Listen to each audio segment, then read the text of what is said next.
What's up everyone, welcome back to another video. It's your boy Chow, back with another weekly update for Lost Relics.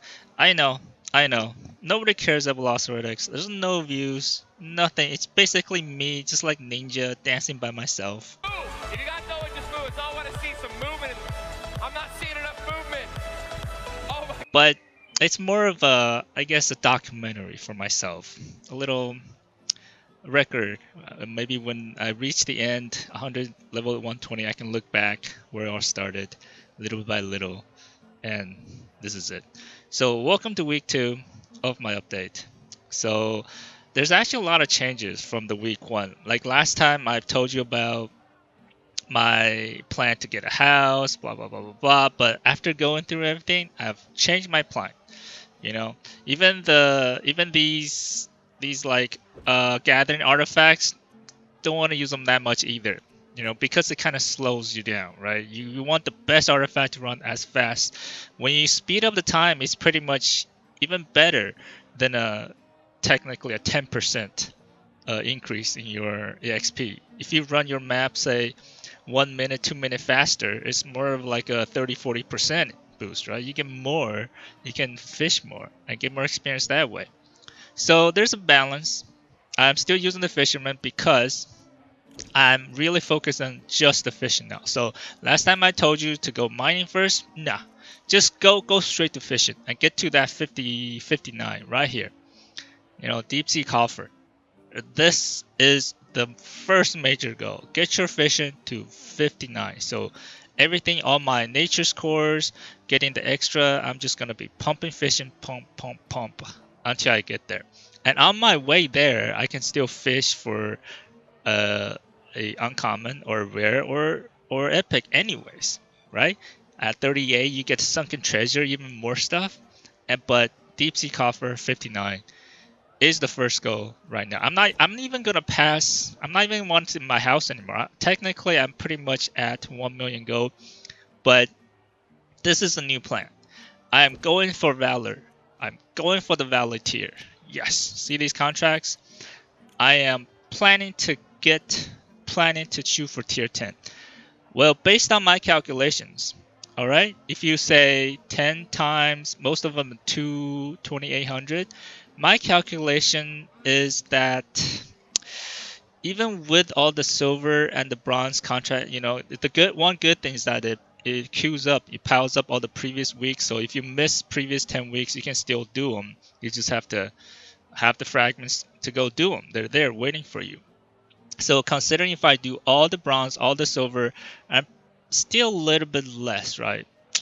Maybe I'm doing the calculation wrong, but I think I still have to do some golden contracts in order to reach level tier 10.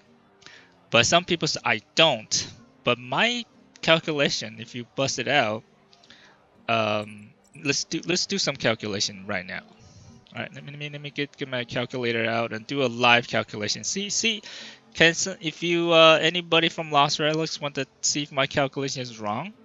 But based on my calculation, all right, you get 500 of bronze EXP per week. That's 10 bronze. 10 times 50 is 500. So 50 times 17 weeks. Wait, no. 50 times 10 is 500 per week, right? Max you can get with the bronze contract. Times 17 weeks is 8,500. And then the silver contract is 1,000. 10 times 100 times 17. Man, why do I? 1,000 times 17 gets you 17,000 EXP. Plus the 8,500 from bronze. That's your total EXP of all the bronze and silver, right? Tier. So basically, every tier is about 2,800 up to tier 10.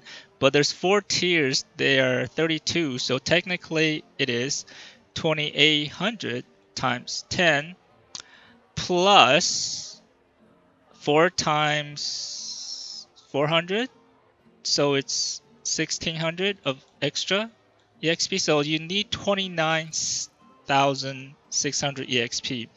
and we know we are gonna get about 2550 of this. So you're missing this, and if you divide it by 200, you need to do about 20 gold. Wow, 20 gold contracts. That's a little bit higher than I thought. But yeah, so I have to plan to do, if I want to do, it's gonna be pretty rough. Even if I just do every one, I'll probably end up around tier 7. So the extra, these guys, actually around tier 9. So anyways, in order to do the golden contracts, I have to go to Iverdon, right? So I've started my Iverdon quests. There's first you have to give the 1 legendary fragment. Next you gotta do 10 conquer orbs, which you get drops on adventures. I'm now on the third basically hurdle is the nature's enigma. You can get it from gathering, all that stuff. I'm pretty close, and after that we'll see. But this is where I'm at. I need to get through Iverdon so I can do possibly some golden contract later to push to 11.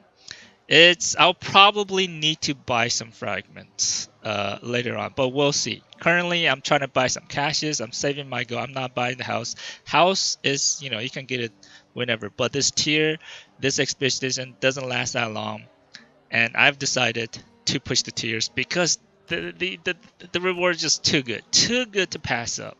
Too good. These mythic fragments, too good to pass up.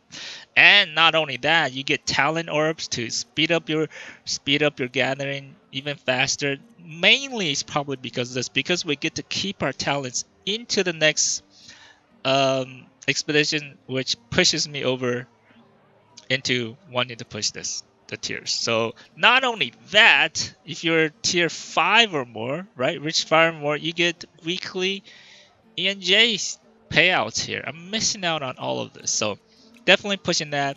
I did all my Valora. Valora is very easy now. Before I have to some problem, but I can do 10 very easily. Even get my cost down to about 5,000 gold per Valora run, which is basically like 5,000 gold to get a chance of a uncommon fragment or even higher. So I'm gonna do some of that to boost my fragment count. So that's the new plan for what I'm doing. And what other stuff I kind of learned on the market, besides saying these gathering artifacts are not as helpful if it's slowing down your runs. But so you want to do a fast, and if you can, the only one I recommend is the fishing, because you want to pump fishing. Like I said, you want to pump fishing all the way to 59 for these deep sea coffers. Everything else can't wait. Right? Anyways, so that is pretty much what I'm doing this week. Oh, let's go. All right, now let me show you my current setup of what I'm doing to farm, to fish, to basically level up my fishing as fast as I can. I'm starting to run. I took out the lens for the scavenger, but I'm keeping the fisherman's friend in here. I got this Stellar Fire Amulet, which is an AoE. We're gonna check it out how that works. And I got this one-handed sword from the market for very cheap compared to all the two-handed, even the bows. So this is basically my main setup. I got the photonic incubator for health, the Stellar Fire for the AoE. We got Nether Band for 20% more damage for when monster above 50 health. Very good for melee. Of course, the Fisherman's Friend. Scorn, very nice defense to get your health back when you take some damage. So I can take a lot of damage. And Zigzag for some mana. And of course, if we're going to run Bayern, if you want to really pump fishing through Legendary, this is the best map because it gives the most fishing EXP here. This one gives more of a scavenger, so if you want scavenger, this one gives the more fishing, and this one gives a little bit of everything, except there's more mining and woodcutting for this one. But we're focused on fishing, so here we go. I'm going to show you a quick little run of what I'm with my setup. All right, here we go. First thing you want to do you want to go look for these poison guys. Alright, pop your poison potion, and then go right up to them. Watch out the nets, lay out your AoE, and boom. Alright, that's not so... But see how much damage I'm taking? Even when the poison doesn't do that much damage to me. That's the most important thing. If you don't have the poison potion, you're going to be hurting quite a bit. So even with all that damage, I'm still relatively healthy. Alright. Alright, time to get some gathering. Let's see, right now I can probably, most of my runs are near around 6 to 7 minutes now, which is a little bit better than the previous 7 to 8 minutes. All because we can huddle them up, drop an AoE, boom. A little bit faster, right? And the one-handed sword is definitely faster than the two-handed sword, just because it can kill them, swing faster, do damage faster, kill them before they hit you.